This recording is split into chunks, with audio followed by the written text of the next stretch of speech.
It took 1 second.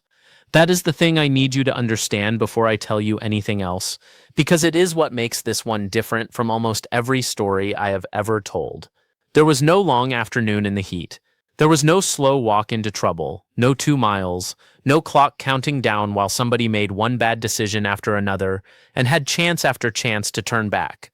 There was a woman at her car window on a beautiful morning, feeding a burro out of her hand, laughing, filming, having the time of her life, and then there was 1 second and one kick, and it was over. Faster than she could have understood it was even happening. She had said something to her husband a minute before, the sentence people always say about these animals. The sentence that is the whole reason I am telling you this. She looked at the soft-eyed, gentle-looking thing eating out of her hand, and she said, "They are just donkeys." This is one of those stories. Welcome back to Doomed Departures. What you are about to hear is a composite. The woman is invented, built from the same profile of warm, kind, animal-loving people I watch. Do this exact thing every single week. No real person is named. I'm going to call myself Hollis and the woman Cheryl. This is a dramatization. The park is real, the burros are real, and the specific way a friendly-looking animal on the side of a Death Valley road can end a life in a single second is very real. I have been a ranger in Death Valley a long time, and I want to tell you about these burros because they are one of the most misunderstood dangers in the entire park, and the misunderstanding is the whole story. If you have driven through here, you have seen them. Wild burros, feral donkeys, the descendants of pack animals turned loose generations ago, and they live all over the low country now, and they have learned exactly where the people are. You will come around a bend, and there they are, standing by the road, or walking right up the shoulder, or crowding a pullout, and they are, I will be honest with you, adorable. Big soft eyes, long ears, that patient, sleepy, gentle face that every one of us knows from a petting zoo or a farm or a childhood book. They look like the friendliest animals on earth, and that is the trap, sitting right there in your first glance. The same way it was for Cheryl. Your whole life has taught you what a donkey is. A donkey is a gentle thing that children ride at a fair. A donkey is a soft nose that takes a carrot from a flat hand. Your brain sees those ears and that face, and it files the animal under safe, under known, under tame. Before you have thought a single conscious thought, and everything you do next is built on that filing. And the filing is wrong. Because these are not those donkeys. These are wild animals, big ones. A burro is not a small thing. It is a powerful animal that weighs as much as a few grown people put together, all muscle and bone, and it has spent its entire life free and unhandled in one of the harshest places on this continent, surviving by being tough and quick and ready. It is not mean. I want to be clear about that because this is not a story about a vicious animal. It is not vicious. It is simply wild and large and strong beyond what anyone expects from something that looks so gentle, and it does not know or care that it looks like the donkey from your childhood. Think about what these animals actually are. Their ancestors were pack animals bred for centuries to be strong enough to haul mining loads across the worst country in the West, and then they were set loose out here and left to survive on their own, and they did, in a place that kills almost everything soft. The ones alive today are the descendants of the toughest survivors of the toughest ground in the country. There is nothing delicate about them. A big one can weigh in the range of what 4 or 5 grown adults weigh, and every pound of it is built for endurance and force, and it moves faster than you would ever guess from watching one stand sleepily by the road.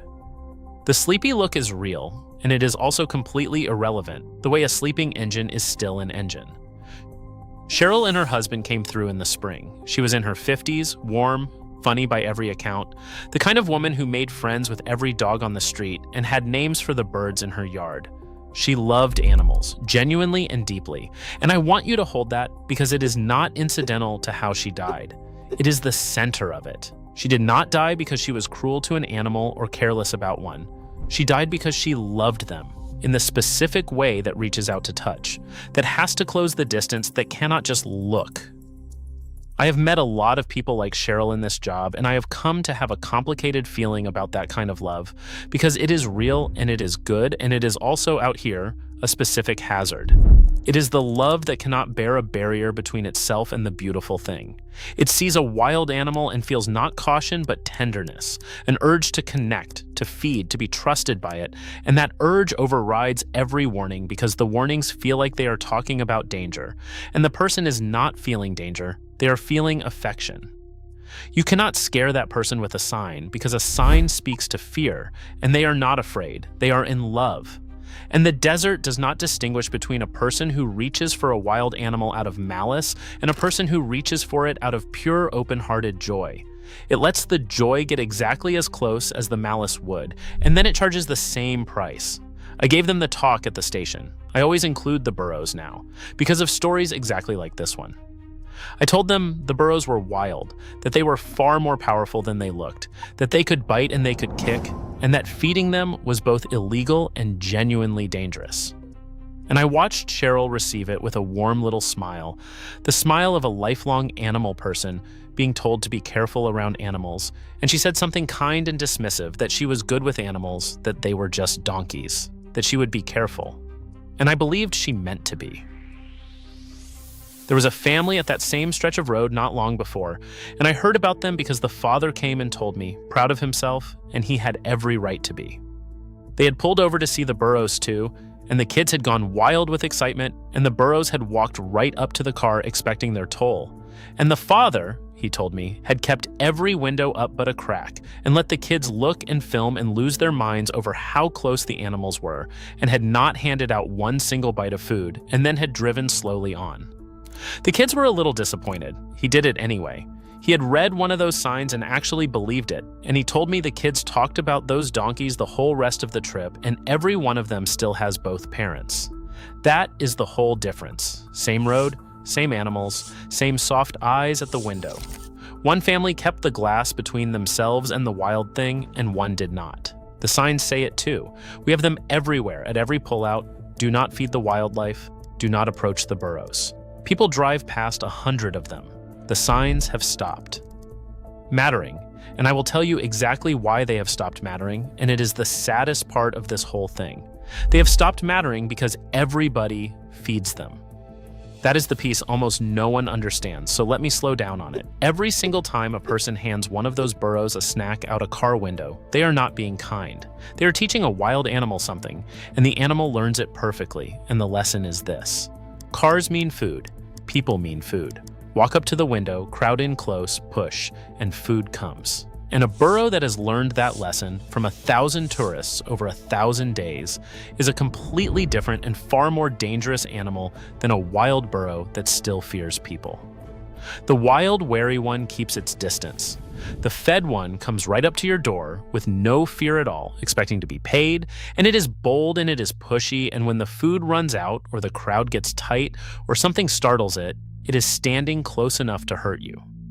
Every person who ever fed those Burros helped build the animal that killed Cheryl.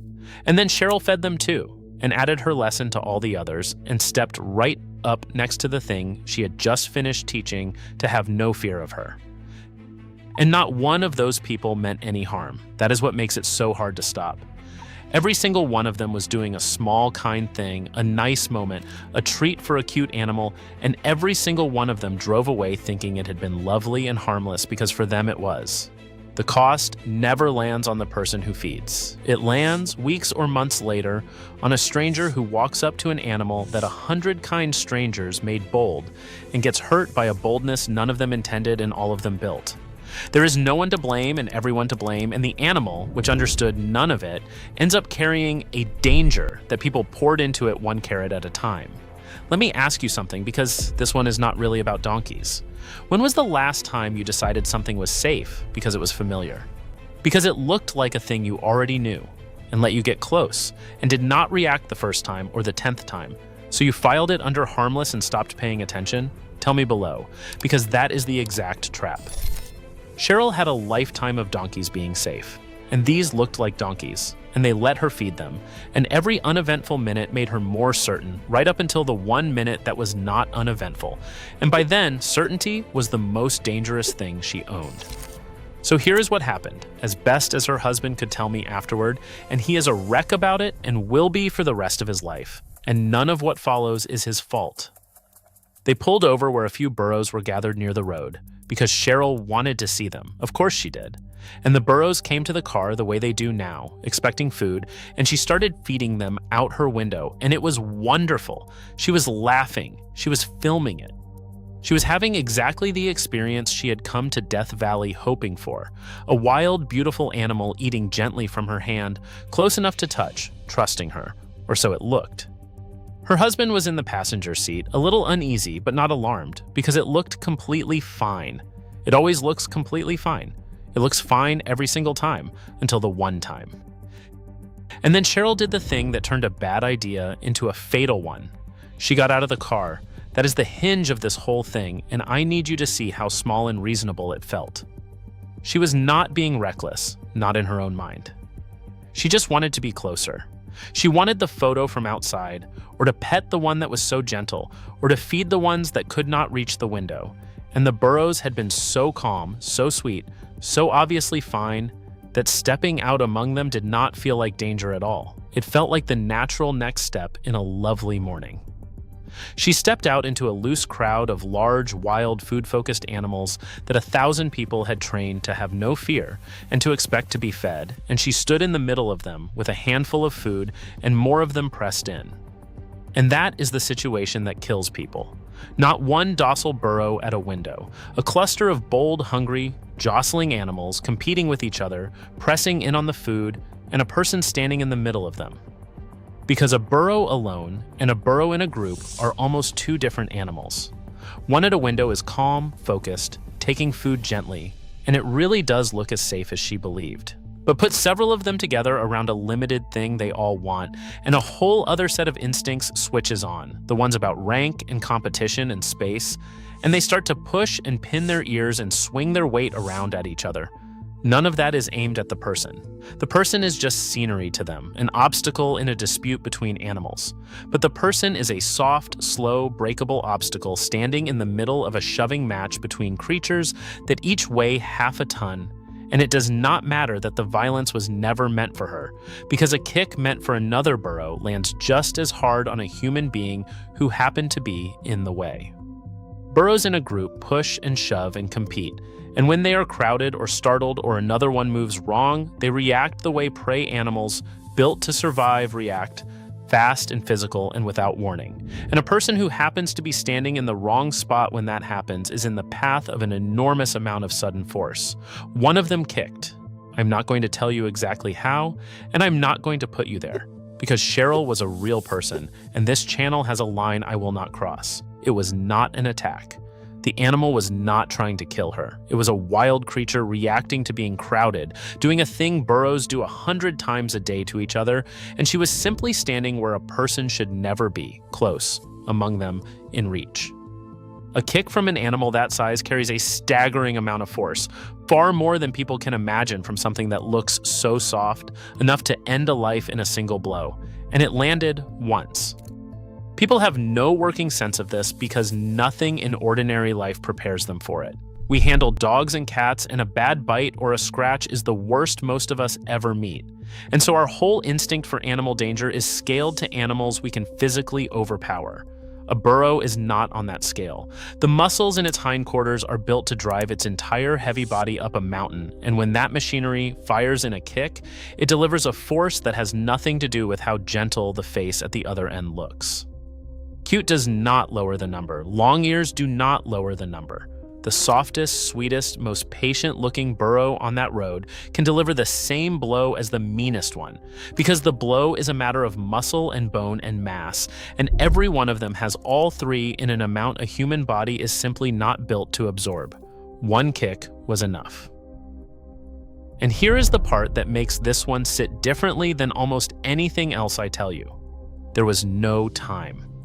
In every other story I have, there is a window, a stretch of minutes or hours where somebody could still have turned it around, where water or shade or a good decision would have changed the ending. This one had none of that. There was no clock to beat, no 2 miles to cover, no slow decline anyone could have interrupted. There was a morning that was completely fine, and then there was 1 second, and the second was the whole thing. I think that is why this one haunts me in a different way than the Heat ones do. With the Heat, there is always a cruel comfort in the timeline, a stretch where you can imagine reaching back and grabbing the person and saying, "Turn around now, drink now, go now," and it would have worked. There were choices, plural, strung out over hours. Here there was one choice, made in a good mood on a beautiful morning to step out of a car, and after that there was no timeline left at all. No second chance was coming, because there was no time for a second chance to exist. That is a rarer and stranger kind of danger, the kind with no runway, and the Burros are one of the very few things in this park that carry it, because they are the one deadly thing here that will walk right up to your window and let you pet it first. Her husband did not have time to shout a warning. The animal did not give one. It went from a lovely day to the worst day of a family's life between one breath and the next, with nothing in between where anyone could have reached in and stopped it. Help came fast. Other visitors and then us, and we are good at this, and we came quickly. And I will tell you honestly that speed was never going to be the thing that saved her, because the injury a kick like that delivers is not the kind that waits for help. There was nothing in the bag, no water, no shade, no fast drive to town, that speaks to that kind of harm. The ruling was blunt force trauma from an animal strike, not heat for once. Not dehydration, not a fall, not getting lost. One kick from one frightened animal that 1,000 kind tourists had spent years teaching to stand close to people with no fear at all. If any of this reached you, do the small thing that carries it to the next person about to roll down a window with a snack in their hand. Like this video so it finds someone at a pullout instead of a comment section, and subscribe so you are here for the next one. Not for me, and not for a number on a screen. Do it so that one more warm, kind, animal-loving person somewhere sees those soft eyes and those long ears on the side of a desert road and takes the picture from inside the car with the window up and drives away with a lovely memory in both of their hands and the whole rest of a long life. I have thought about this one more than almost any of them because it is so gentle, right up until it is not, and here is where it leaves me. She was right, in the most literal way, and it did not save her. They are just donkeys. That is a true sentence. The problem is the word just, because just is doing an enormous amount of hidden work in it, and all of that work is wrong. Just donkeys means harmless, just donkeys means tame, just donkeys means the animal from the fair, and a wild Death Valley burro is a donkey, the way a mountain lion is a house cat, which is to say, only in the shape of the thing, only in the part your eye recognizes, and not in any of the parts that can kill you. She saw the familiar shape and trusted the whole animal, and the familiar shape was the only safe thing about it. And I want to say the hardest part plainly, because it is the part that might actually save somebody. The tameness was the danger, not in spite of how calm and friendly those burros seemed, but because of it. A truly wild burro, one that still feared people, would have kept its distance, and none of this could have happened. The reason Cheryl could get so close, the reason the animals came to her window, the reason she could stand among them feeding them from her hand, is that they had been fed by people until they lost their fear. And an animal that size with no fear of people is not a safer animal.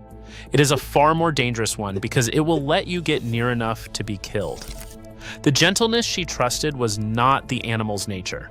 It was the exact thing that had been done to the animal to make it deadly, and every hand that ever fed it, including hers, was part of the doing. There is a saying among people who work with wildlife that a fed animal is a dead animal, and it usually means the animal, because the ones that lose their fear and start bothering people often end up having to be put down for it. But this whole park is a place where that saying points both directions at once. A fed animal is a dead animal, and sometimes the animal lives and it is the person who dies, killed by the very tameness that 100 kind strangers spent months pouring into a wild thing that never asked for it. The burro that kicked Cheryl was, in a terrible sense, a human creation. We made it bold, we taught it, snack by snack, that people were nothing to fear and everything to crowd. And then we acted shocked when a wild animal we had stripped of its caution did a wild animal thing at close range. So please hear this if you hear nothing else. When you feed a wild animal, you are not being kind to it. You are teaching it to come close to the next person, and you are teaching it that people are safe to crowd, and one day it will be close to someone at exactly the wrong second, and they will pay the price for every snack it was ever handed. Leave them wild. Leave the distance in. The distance is not coldness. The distance is the only thing keeping both of you alive. And a photograph from inside your car of a wild burro living its wild life is worth infinitely more than a photograph of a tamed one at your window, because you get to go home from the first one. They are just donkeys. She was right. And one of them ended her life on a bright spring morning with a single kick it never even meant as harm, because just donkeys was never the truth about them. And the wildest, most dangerous thing in that whole scene was not the animal at all. It was the word just. This has been Doomed Departures. Stay safe, and we will see you on the next one.